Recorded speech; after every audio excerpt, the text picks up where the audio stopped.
ज्ञान व्यापी के बाद अब जामा मस्जिद की बारी। काशी मथुरा के बाद क्या दिल्ली की है तैयारी? हिंदू महासभा का दावा, क्या फिर मिलेगा फव्वारा? मंदिर मस्जिद पर क्यों हो रही सियासत है? ज्ञान व्यापी का मामला अभी शांत भी नहीं हुआ था कि अब मथुरा और दिल्ली की जामा मस्जिद को लेकर हंगामा मच गया है। वाराणसी की ज्ञान व्यापी मस्जिद में शिवलिंग मिलने के हिंदू पक्ष के दावे के बीच दिल्ली की जामा मस्जिद को लेकर हिंदू महासभा ने प्रधानमंत्री को एक पत्र लिखा है, जिसमें दावा किया गया है कि जामा मस्जिद की सीढ़ियों के नीचे हिंदू देवी देवताओं की मूर्तियां मौजूद हैं। हिंदू महासभा के अध्यक्ष स्वामी चक्रपाणी ने प्रधानमंत्री नरेंद्र मोदी को पत्र लिखकर जामा मस्जिद का सर्वेक्षण करने का अनुरोध किया है। उन्होंने कहा कि सीढ़ियों के नीचे हिंदू देवी देवताओं की मूर्तियां हैं, इसलिए जरूरी है कि खुदाई करके इन मूर्तियों को निकाला जाए। हिंदू महासभा ने ये मांग तब की है जब वाराणसी की ज्ञान व्यापी मस्जिद में शिवलिंग मिलने का दावा किया जा रहा है।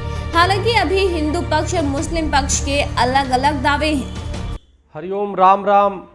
साकी मुस्ताक जो औरंगजेब के समकालीन थे, जो लेखक थे, उनके दरबार से जुड़े हुए थे, उन्होंने अपने पुस्तक में लिखा है कि जब खान बहादुर जोधपुर को मंदिरों को लूट करके और प्रतिमाएं लेकर के जब आता है औरंगजेब के पास, तो औरंगजेब वहाँ की जो सोना और हीरे जवाहरात होते हैं वो रख लेता है। बाकी प्रतिमाओं को, जो पत्थर की और कुछ ऐसी प्रतिमाएं होती है, उसको आदेश देता है कि जामा मस्जिद के सीढ़ियों में और जामा मस्जिद के नीचे जो है उसको दबवा दिया जाए। मेरा निवेदन है जामा मस्जिद के शाही इमाम से कि कृपया हिंदू महासभा मांग करती है कि उन प्रतिमाओं की मुक्ति के लिए, देवी देवताओं की मुक्ति के लिए, देश की सद्भावना के लिए कृपया हिंदू महासभा आपसे निवेदन करती है कि जामा मस्जिद की जो नीचे की खुदाई करने का आप एक हमें आप सहयोग करें, ताकि जामा मस्जिद के नीचे जो खुदाई करके अपनी देवी देवताओं को निकाल करके उनको यथास्थान रखा जाए। अन्यथा हमें माननीय कोर्ट का शरण लेना पड़ेगा और पूरी जामा मस्जिद की खुदाई करानी पड़ेगी। ये हमारी मजबूरी होगी, क्योंकि वहाँ पे जो साक्ष्य और ऐतिहासिक साक्ष्य और प्रमाण है उसके अनुसार ऐसा स्पष्ट हो चुका है कि अनेक हमारे देवी देवताओं की प्रतिमाएं जामा मस्जिद दिल्ली के नीचे सीढ़ियों में और तमाम जगह जो है उनको दफन किया गया है, उनको औरंगजेब के आदेश पे। इतना ही नहीं, बीजेपी सांसद साक्षी महाराज ने भी कहा है कि दिल्ली में जिस जगह जामा मस्जिद बनाई गई है वहां भी मंदिर था। उन्होंने कहा कि यमुना नदी के किनारे विष्णु भगवान का मंदिर था। वे इस बात को साल 2009 से कह रहे हैं, तब वे मथुरा के विधायक थे।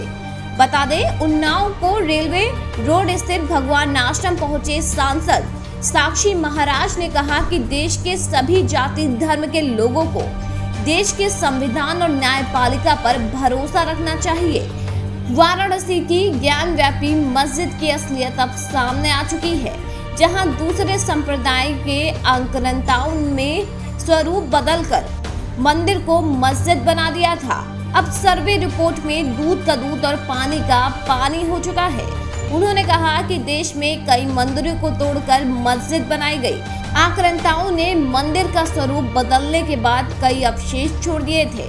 वहीं ओवैसी ने भी केंद्र सरकार पर निशाना साधा है। ओवैसी ने कहा कि ज्ञान व्यापी मस्जिद परिसर के अंदर पाया गया शिवलिंग वास्तव में एक फव्वारा है और घोषणा की है कि अगर इसे जांच के बाद शिवलिंग मान लिया जाता है तो ताजमहल के सभी फव्वारे बंद होने चाहिए। देखिए, आप दिखाई दी अपनी असलियत,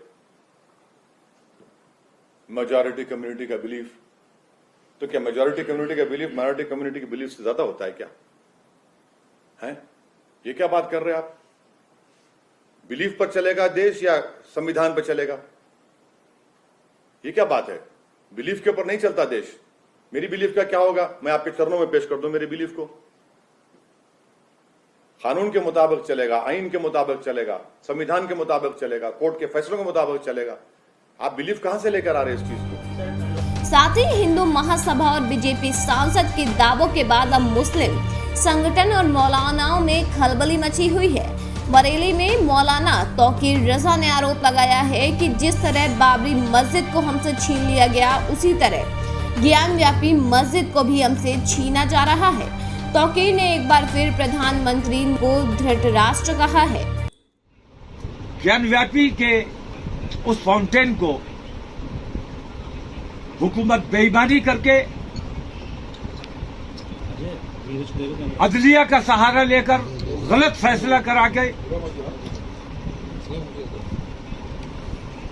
दूसरों की आस्थाओं की दुहाई देकर अगर कोई गलत फैसला किया जाता है तो इसके नतायज गंभीर हो सकते हैं। बाबरी मस्जिद के सिलसिले में हमने सिर्फ इसलिए कि हमारे मुल्क में अमन व अमान बाकी रहे, वरना दुनिया जानती है कि बाबरी मस्जिद का जो फैसला हुआ है वो झूठा और बेईमानी पर मबनी है, लेकिन मुसलमानों ने सिर्फ इसलिए सब्र किया कि हमारे देश में अमन व अमान बना रहे, देश में दंगे और फसाद का माहौल न बने। तो हमारी इस कुर्बानी को हमारी कमजोरी न समझा जाए। हम किसी भी कीमत पर ये बर्दाश्त करने को तैयार नहीं है।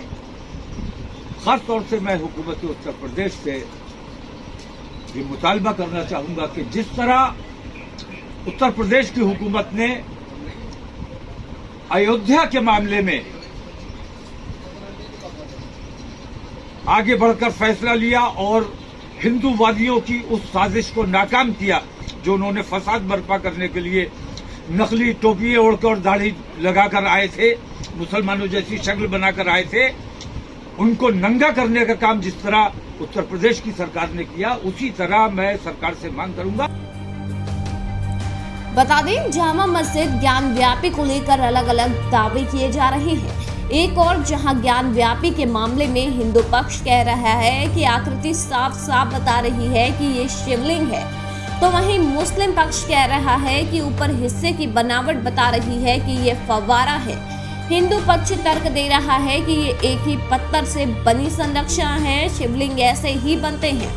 मुस्लिम पक्ष की दलील है कि ये अभी कैसे तय हो गया कि ये एक ही पत्थर से बना हुआ है। अब सबकी नजरें कोर्ट पर हैं कि कोर्ट किसके पक्ष में फैसला सुनाता है।